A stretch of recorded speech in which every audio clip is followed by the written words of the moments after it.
So what are your initial thoughts based on what we've learned in the last 24 hours? Well, obviously it's very early, and what we do know is also obvious that this was a mid-air collision. Where it starts to get interesting is that this was what sounds like a see and avoid type accident, where the helicopter was asked if they had the American jet in sight.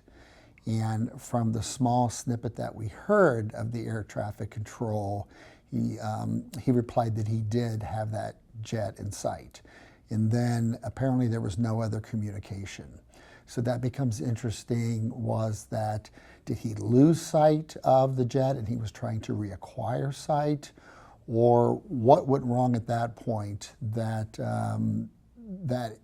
enabled for him to hit the side of the airplane?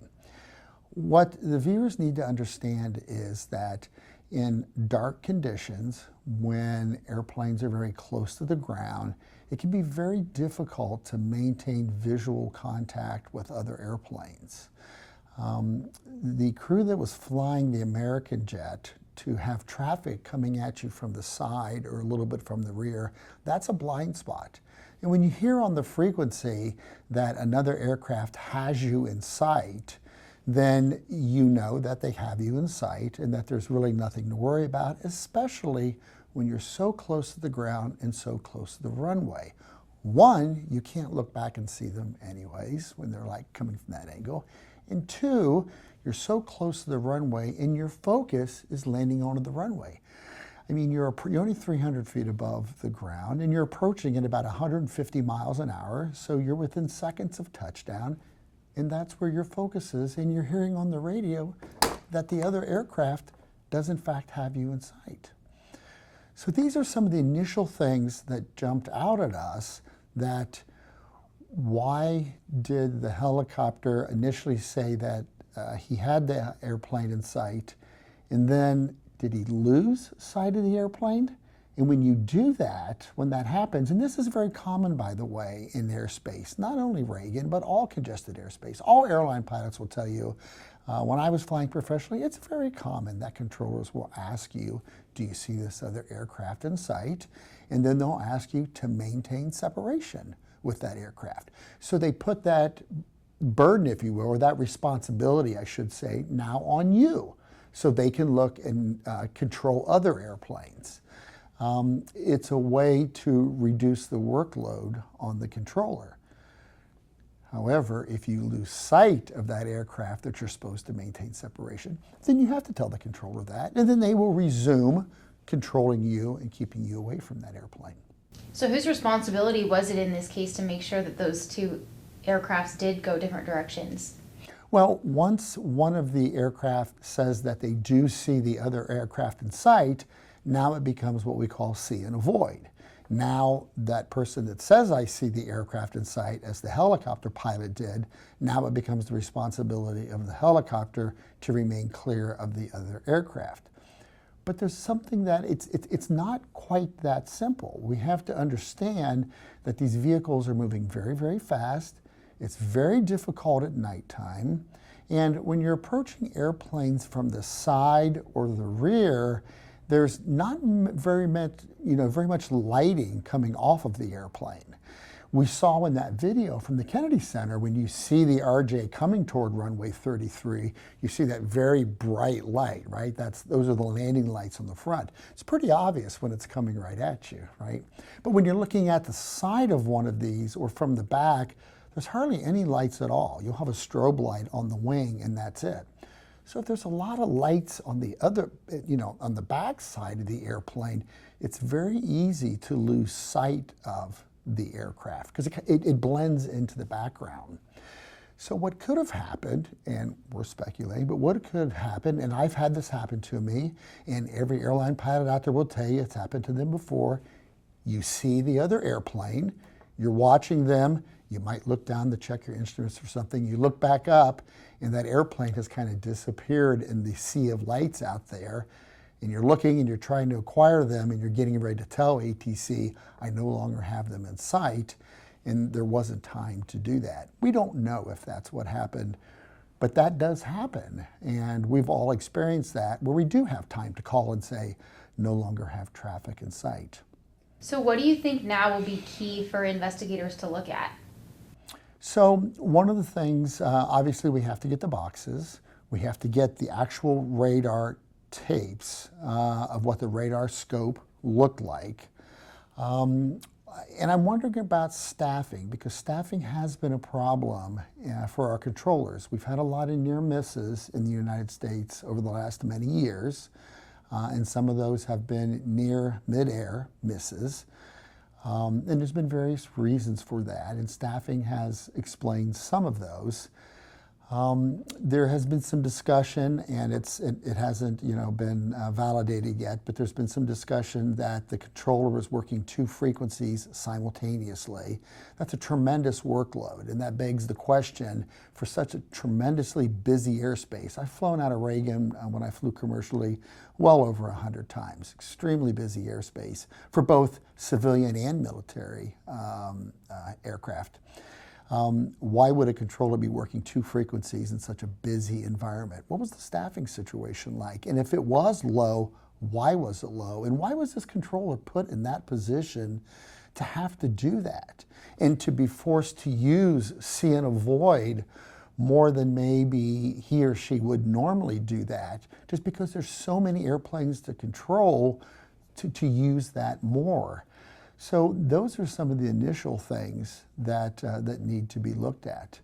So regarding the staffing situation, does it concern you that there is a hiring freeze that impacts federal workers right now, and that also those federal air traffic controllers could be, part of the employees that take the buyout that's being offered right now too? Does that concern you about the staffing situation? Absolutely. I mean, if that's what we're going to do, it has been known for a long time. And President Biden hired a lot of controllers, but if this president is serious about putting a halt to hiring more controllers, and I'm not sure if that's exactly what the plan is, if that hiring freeze includes its controllers, that is the most unbelievably ridiculous, stupid thing to do. We have a tremendous problem in our national airspace system for not having enough controllers. And some of the near misses, the near mid-airs that we have had over the last 5-7 years, it's been shown that a lot of those have been due to staffing shortages. Controllers working 12-hour days, 6 days a week. So unbelievable that we would have a president that would actually think that, if that's what's being talked about. So, there's a lot to uncover yet, but on the surface, those are some things to talk about. The only other additional thing that I would offer is commercial airlines have technology on board called TCAS, a traffic collision prevention system that all airliners are required to have it in the United States and have for a long time, decades, that when you get too close to another airliner for whatever reason, the 2 devices on the airplanes will electronically talk to each other. And when they get finally to a point where it's too close, as defined by calculations and algorithms, the 2 devices will decide what the best course of action is to avoid each other. So in one cockpit, it will tell the pilots to climb or descend, and then in the other cockpit, it will tell them to do the opposite. What I don't know is, and I haven't heard anyone say yet, is are military helicopters required to have that? If they're not required to have that, then, and it was not on board, then the American Airlines crew would have not received any notification to climb or anything. So that's a big question mark, was there TCAS on board the military helicopter? So that's another question that they're going to look into. So there's a lot of things to still investigate here. And I've been reading online that this airport in particular is especially a challenging one for pilots to land into. Is that true, and why would that be the case? So it is very challenging to land there, and there's several reasons. The 2 reasons primarily. One is that you have the Potomac River there that you have a lot of helicopter traffic. All the military helicopter traffic, that's their corridor that they fly up and down the Potomac. Both Army and Marines that are flying, shuttling VIPs up and down there, and then sometimes they cut across to the Pentagon. And then you have restricted airspace just north of Reagan for the White House. So when airplanes take off to the north, you have to, within several hundred feet of climb out, you have to do an immediate left turn away from that restricted airspace. That's extremely important. You're not allowed to penetrate that restricted airspace. In fact, we see that on the video. Right before the collision, you see that one airplane taking off, and you see it immediately banking to the left. That's what they're doing. So in fact, you come out right over the Pentagon when you do that. So it's not only that there's special departure procedures, it's very compact, it's very dense airspace. You have all this restricted airspace close by, and you have a mix of military and civilian traffic, and there's a tremendous amount of airplanes in there. So it's definitely an extremely professional environment. This is not the kind of place where you find general aviation airplanes flying in and out of there, that's for sure. So after something like this, obviously this is a nightmare scenario for a lot of people. Do you think people should feel safe getting on a commercial aircraft right now? Yes, I do. Yeah, I mean, it's been a long time since we've had an accident. There's no evidence to support that there's no reason that we shouldn't be flying. In fact, I'm flying to New York on Saturday, and I have no hesitation whatsoever to do that. What's important to understand is all of these accidents are multifactorial. There's never a single cause, and that's why it takes about a year to investigate these accidents. It takes a year to go through all of the data and figure out, and there's always multiple reasons why these things happen because they are so complex. And our aviation, our national airspace system, and all of our procedures and training, and all the things that we do to make the system so safe is so multi-layered and so complex that there are so many safeguards built in. Now, having said that, because of some of the problems that we are having with controller shortages, working longer hours, and some other things that are going on in the airspace, we are borrowing from safety a little bit. We have this tremendous safety margin. It has decreased a little bit. It's not completely gone. This is why we've gone, 16, 17 years since the last air carrier accident. So no, it's not unsafe to fly, but what this tells us is that we do have problems in our airspace system, and we do have some work to do that this did finally happen. We've had some near mid-airs with commercial aircraft in the last 4 or 5 years, and sadly, it finally happened. So that drives the point home is that we've known for a while that there's some fixes that need to be made, and unfortunately this really drives the point home is that, yeah, there's some fixes that need to be made, and we need to get that done. You said it takes a year to fully investigate something like this. Do you think we'll have any more answers as to what happened before then, or how long do you think it will take till we really find out? Usually what the NTSB does is at around 30 days, they will put out what's called a preliminary report, where they're just stating, they'll just basically lay out some facts that as they know. No causes, anything like that. They'll just kind of lay out what they know, what happened that night. And then it'll take about a year because it takes that long. I've worked 5 airline accidents during my time, and it takes actually that much time to go through the tremendous volume of data and interviews and everything that you have to go through to break it all down, understand how it's all interconnected, and then figure out how to bring it all back together to understand how the system collapsed. Because it comes from all different angles, and it's all multifactorial. And then most importantly, it's not enough to just come up with the probable causes and the contributing factor, but most importantly are the recommendations, right? The recommendations for change to prevent this from happening again.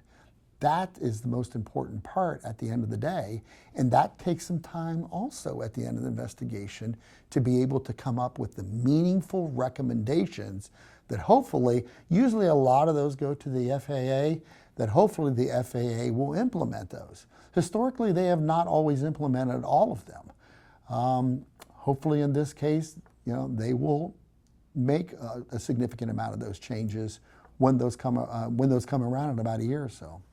And last question for you, I wanted to ask you about President Trump. He gave a briefing today, and he placed blame on the previous administration, the previous transportation secretary, and also DEI initiatives for this happening. And I wanted to ask your thoughts on that. Absolutely the most absurd thing I have heard in a very, very long time. President Trump knows absolutely nothing about accident investigation, and it's insulting to all of us that work in accident investigation and to the families that are suffering through this. And he really needs to go back to talking about other things he knows nothing about rather than something as hurtful as this. Just unfathomable that he said that. The whole nation's just absolutely astounded. It's just unbelievable that he could say something like that. Just could not be any more disappointed. Just when we think we could not, be disappointed, then he comes up with this. Unbelievable. And regarding the DEI initiative, part of that, can you kind of talk about the qualifications that the pilots in not only the military helicopter would have needed to be in that role, but what kind of qualifications would the pilots need to have had to be landing in that airport? You go through the same qualifications that you do to land at other airports. Our pilots in the United States are very well trained, and we all have to meet the same standards. We all go through the same simulator training, and we all go through the same check rides, and we have to follow all the same tests. And if you don't pass those tests and you don't make it through the schooling that you go through, ground school and simulator training, then you don't get to do the job. You don't make it. And it's as simple as that.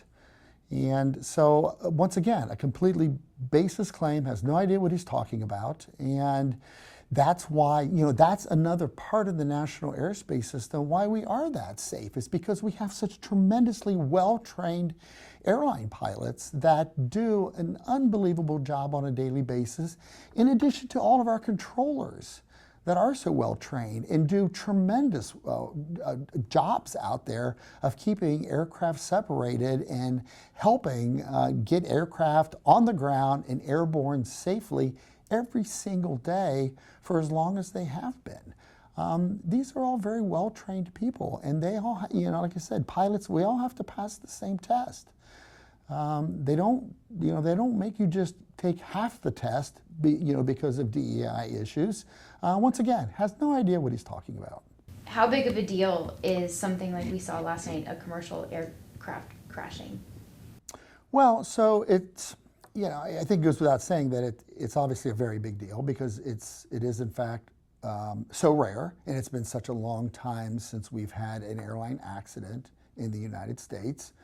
I think what makes this one possibly a little bit of a bigger deal than others is that we've had some other incidents over the last 5-7 years that have been some very close calls that were also near mid-air type events as well, that were extremely close calls. And obviously those did not result in accidents. And so we know that our system is extremely strained, and that our controllers are extremely strained, and the system is extremely strained. And now this finally happened. So it got to that tipping point finally. I don't want to say our luck ran out, but it finally, the safety margins that we have built into the system for so long finally eroded to the point where this finally happened.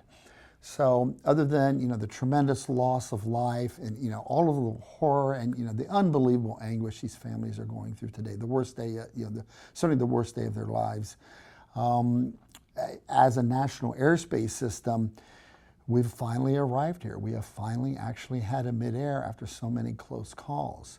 So it's what many of us in the industry has feared could possibly happen someday, and here we are. So now we all need to work together as a team. not be against each other like the White House and others have said. All of us that are experts, all the great people at the FAA, and there's so many of them. I know so many people at the NTSB. They are so outstanding at what they do. All of us that are researchers, now's the time for us to all come together and say, let's understand what happened. Let's understand what the recommendations are. And what the White House can do is when those recommendations do come out, if the FAA were to only choose to respond to half of those, if this administration actually wants to be helpful, have the FAA actually force them to enact all of those recommendations when they eventually come out. That would actually be something helpful from this administration. That's good. That's a year or so down the road. Let's see what those are. Let's give the experts, the NTSB, they are the true experts. Let's let them figure out what happened and make those recommendations. So NTSB and FAA will both give a set of recommendations? No, the NTSB will make the recommendations, and typically most of the recommendations go towards the FAA. They may make some others to some other parties involved, but usually most of the recommendations go towards the FAA. And the FAA doesn't always act on all of them, sometimes only half of them or so.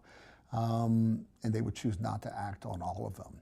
So again, when they come out with however many recommendations to the FAA, if the FAA only chooses to act, be responsive to half of them, if the White House actually wants to do something helpful a year or so from now, force the FAA to respond to all of the NTSB's recommendations, because they're the experts, they're the ones that are going to say how to fix this system, and that's what we need to do.